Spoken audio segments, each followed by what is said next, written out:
Welcome to this Tactical Explainer. Today, we're opening up a highly classified dossier formulated by Guy Gambit, a guy famously known as the Social Tactician. So consider this your own personal intelligence briefing. We're going to walk through 5 catastrophic field errors that men constantly make when navigating the modern dating landscape. Think of this as a masterclass from a true James Bond-type operative who has literally seen it all. It's a crucial cautionary tale to help you avoid stepping on landmines and optimize your chances for real, long-term romantic success. All right, let's dive right into it. Look, we need to establish the high stakes right out of the gate. Gambit drops a heavy warning in the dossier, saying the girl you have been sleeping with for 2 years and knows you inside and out can burn your life to the ground. This briefing isn't just about initial attraction or, memorizing cheesy pickup lines. A girl you just casually met at a coffee shop can't really do much harm to your overall life, but a long-term partner, setting you back an entire decade, is a very real possibility if things go completely sideways. This is about high-level relationship management and pure survival. So here is your mission outline for today's briefing. We'll be covering 5 core errors: revealing the playbook, collecting versus building, ignoring your internal operating system, flying blind to your sexual market value, and finally, the paradoxical mistake of thinking good equals attractive. All right, mistake number 1, revealing the playbook. According to the dossier, breaking cover is a catastrophic error in operational security. You must never, under any circumstances, discuss with women that you are intentionally trying to improve your game or social skills. And what's really fascinating here is the psychology behind why. You see, a woman's evaluation of your value absolutely has to feel authentic to her. It needs to feel natural and effortless. Gambit notes that if a woman even gets a hint that your behavior is a trick, a systematic strategy, or that she's basically been duped, she will resent you deeply. The illusion of effortless charm is broken instantly, and with it, the attraction completely evaporates. Moving right along, mistake number 2, collecting versus building. Now we're addressing a massive strategic failure. The tactician essentially divides men into 2 totally different categories: the brick collector and the architect builder. The brick collector is, well, he's the amateur. His entire focus is on one question: how do I get her? So he accumulates women, he collects his bricks, but he builds absolutely nothing of value with them. There are no actual relationships formed, no expanding social circles, no warm introductions to her friends, and 0 high-value networking. Gambit points out that this short-sighted, grab-and-go approach inevitably generates a downward spiral. You've got all the raw materials, but you're just leaving them in a useless pile. But then, in stark contrast, we have the architect builder. The absolutely crucial point here is that this type of man asks a much better question. He asks, what do I do with her now that I actually have her? He views that initial attraction as just the starting point to building a comprehensive, high-value lifestyle. He actively leverages these connections to create a dynamic social circle, which unlocks unforeseen people and brand new opportunities. By managing relationships like a pro, the architect creates this continuous upward spiral.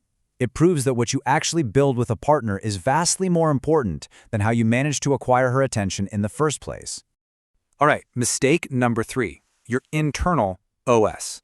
So, this briefing point shifts our focus away from those external field tactics and points the flashlight right at your internal psychological infrastructure. Gambit emphasizes that literally all your outward game flows entirely from the inside out. I want you to think of your subconscious mind as your foundational operating system, your OS. This OS is quietly driving over 90% of your waking behaviors and activities. It completely dictates how you see yourself, how you view other people, and how you interact with the world around you.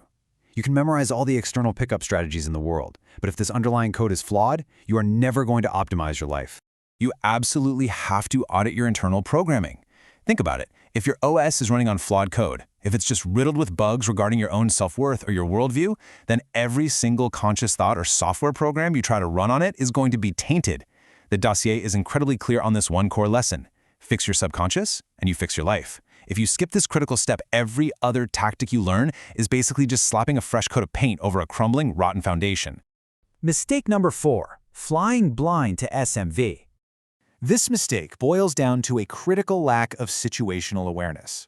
The dossier states that without knowing exactly what it is that makes you attractive to women, you are essentially walking deep into a dense forest without a map. And let me tell you, that is a highly dangerous way to operate. When you fly blind like this, you end up making spontaneous, random decisions that inadvertently destroy your value. Sure, you might occasionally boost it, but with absolutely zero forethought or control over the impact, you're just relying purely on dumb luck.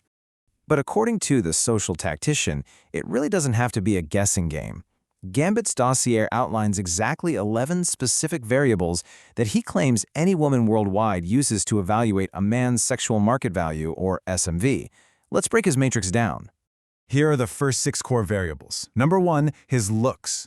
2, his money, specifically displayed wealth. 3 is his social status. 4 is his game. 5 is his displayed behaviors, meaning where he falls on the spectrum of alpha or sigma versus omega. And number 6 is his pre-selection. Basically, does he already have beautiful women hanging around him? Notice how these first 6 are largely external factors, things you project outward into the world.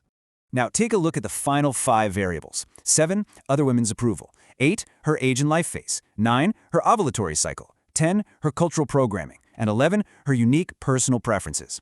What this matrix brilliantly illustrates is just how deeply dependent your perceived value is on factors happening entirely within her biology, her social circle, her conditioning.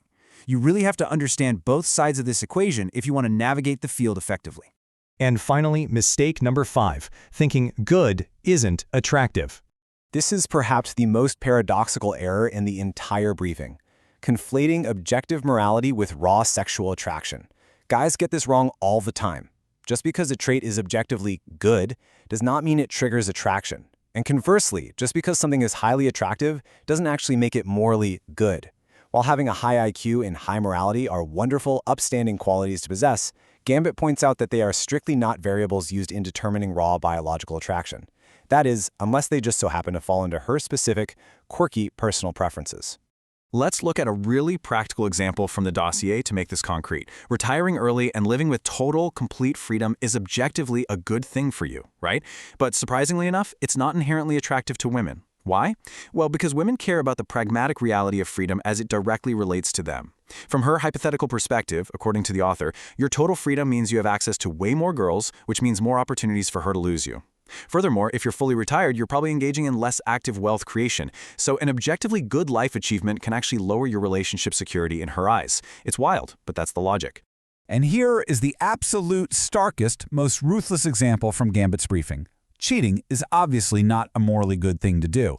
Yet the dossier observes that the act of cheating can be highly attractive to a woman, provided she is doing it with a man she actually perceives as better or of a higher SMV than her current partner. Now, we are definitely not endorsing this, but as an explainer, it's vital we report what the dossier actually claims, that raw attraction is a ruthless, pragmatic calculation completely divorced from moral goodness. According to Gambit, even self-improvement is only attractive to her if it directly increases your SMV variables in a way that benefits her. Her subconscious question is always simply, what does this mean to me? So, we've covered the compromise playbook, the trap of brick collecting, the bugged operating system, flying blind to the 11 SMV variables, and the wild paradox of goodness versus attraction. So I'm going to leave you with this final, provocative thought. Which of these 5 tactical errors is currently sabotaging your own upward spiral? Take this intelligence, audit your own life, and step up as the architect of your own lifestyle. Until next time, stay focused.